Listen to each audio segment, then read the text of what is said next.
In today's video, I'm going to teach you how to use Manychat on WhatsApp. This is a quick and straightforward process, and in just around 5 minutes, you'll have everything set up and ready to go.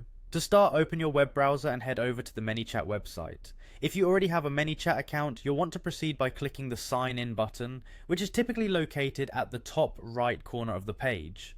For those of you who might not be familiar, Manychat is a popular platform that allows businesses to automate their communications across various social media platforms, including WhatsApp.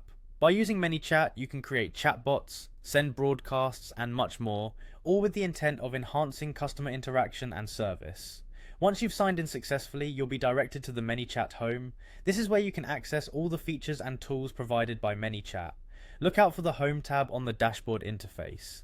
Clicking on it will take you to the main control panel. In the Home tab, you'll find a Settings option, which is crucial for our next steps.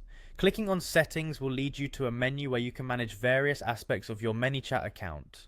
From managing users to account integration options, this section provides a central location for any configuration you might need to undertake. From here, locate the Channels option. Channels allow you to connect and manage all of your communication streams from a single point. On the Channels page, you will see various platforms you can connect to Manychat.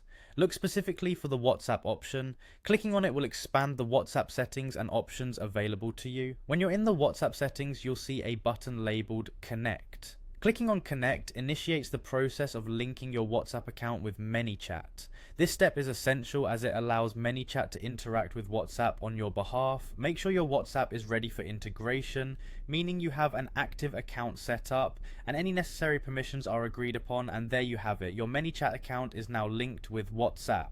From here, you can begin exploring all the exciting possibilities that come with it. Automate responses, engage with customers more effectively, and streamline your communication processes, all thanks to the integration. Remember, integrating Manychat with WhatsApp is mainly about enhancing your ability to connect with your audience, so make sure to regularly revisit and tweak your settings to get the most out of this powerful tool. I hope you found this tutorial helpful, and you're now eager to leverage the capabilities of Manychat on WhatsApp. Thanks for joining me, and happy automating.